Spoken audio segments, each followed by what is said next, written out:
ఈ రోజే డౌన్లోడ్ చేయండి, మీ ఫేవరెట్ షోస్ చూడండి. ఇక మన సూపర్ ఫుడ్ వంటిల వైద్యశాలలో ఈ రోజు రెసిపీలో సోయా ఊతప్పం ఎలా చేయాలో చూద్దాం. డాక్టర్ గారు, ఈ సోయా ఊతప్పం అన్నది మనం చేసుకునే విధానంలో ఊతప్పం చేసుకున్నా కూడా ఆరోగ్యవంతంగా దాన్ని తయారు చేసుకునే రెసిపీ కావాలి. అవునమ్మా. మరి ఆ రెసిపీ ఏంటో ఒకసారి ప్రేక్షకులు చూపిద్దామా? తప్పనిసరిగానమ్మా. మామూలుగా సోయా అనేది 44% ప్రోటీన్ కలిగి ఉంటుంది. ఫైబర్ కంటెంట్ కూడా బాగుంటుంది. ఈ సోయాని ఊతప్పం పైన మనం వెజిటబుల్ ముక్కలు, క్యారెట్ ముక్కలు వేసినట్టు సోయాని ఎక్కువ వాడతాం. కాబట్టి ఊతప్పంలో కార్బోహైడ్రేట్స్ ఎక్కువ ఉన్నప్పటికీ ఈ ప్రోటీన్ ఎక్కువ ఉండటం వల్ల కార్బోహైడ్రేట్స్ వల్ల నష్టం రాకుండా ఈ సోయా బాగా హెల్ప్ చేస్తుంది. అలాంటి high protein uttapam, soya uttapam ఎలా తయారు చేసుకోవాలి హెల్దీగా చూద్దాం. ఇప్పుడు సోయా గ్రాన్యూల్స్ ఊతప్పం తయారు చేయడానికి కావాల్సిన పదార్థాలు: నానబెట్టిన సోయా గ్రాన్యూల్స్ 1 కప్పు, ముడి బియ్యం 1 కప్పు, ముడి మినపప్పు 1/2 కప్పు, టమోటా పేస్ట్ 1/2 కప్పు, క్యాప్సికమ్ ముక్కలు 2 టేబుల్ స్పూన్లు, క్యారెట్ ముక్కలు 2 టేబుల్ స్పూన్లు, పచ్చిమిర్చి ముక్కలు 1 టేబుల్ స్పూను, నిమ్మరసం 1 టేబుల్ స్పూను, జీలకర్ర 1 టేబుల్ స్పూను, మెంతులు 1 టేబుల్ స్పూను, వంట సోడా కొద్దిగా, naturopathy curry powder 1 table spoon, పసుపు కొద్దిగా, కొత్తిమీర కొద్దిగా.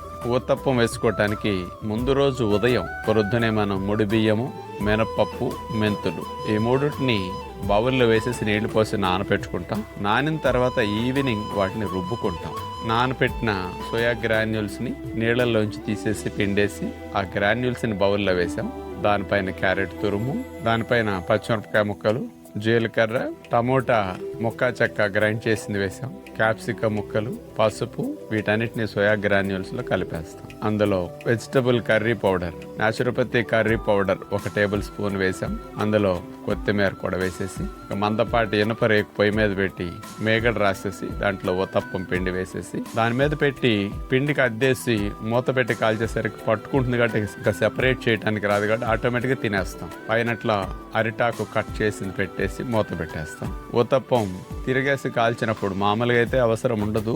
మనం ఇక్కడ ఎక్కువ వెజిటబుల్ ముక్కలు పచ్చి పెట్టాం కాబట్టి కొద్దిగా పచ్చి వాసన పోవాలంటే తిరగేసి కాల్చడం కొరకు అరిటాకు పైన పెట్టేసి కాలనిస్తే అంటుకుంటుంది. అట్లా 2 వైపులా ఊతప్పాన్ని కాల్చిన తర్వాత తిరగేసి అలా మనం అరిటాకు తీసేస్తాం. Soya granules high protein uttapam చూసారు కదా.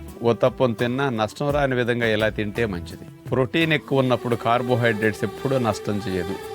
పిండిని రుబ్బి 6 గంటలు 8 గంటల వరకు పులవ పెడితే గుడ్ బ్యాక్టీరియాలు పెరుగుతాయి, నష్టమేముండదు. ఊతప్పం ఇంకా బాగా పొల్లగా ఉండి బాగా గుంటలు పడితే బాగుండని 18-20 గంటలు పులవ పెట్టేసి దాని ఇంకా 4 రోజులు ఫ్రిడ్జ్ లో పెట్టేసి అట్లా కనుక ఉంచి ఊతప్పాలు వేసుకుంటే బ్యాడ్ బ్యాక్టీరియాలు పెరుగుతాయి, గ్యాసెస్ ఎక్కువ వస్తాయి. కాబట్టి పులవటం మంచిది, అతిగా పులవటం అనారోగ్యం మాత్రం మరవకండి.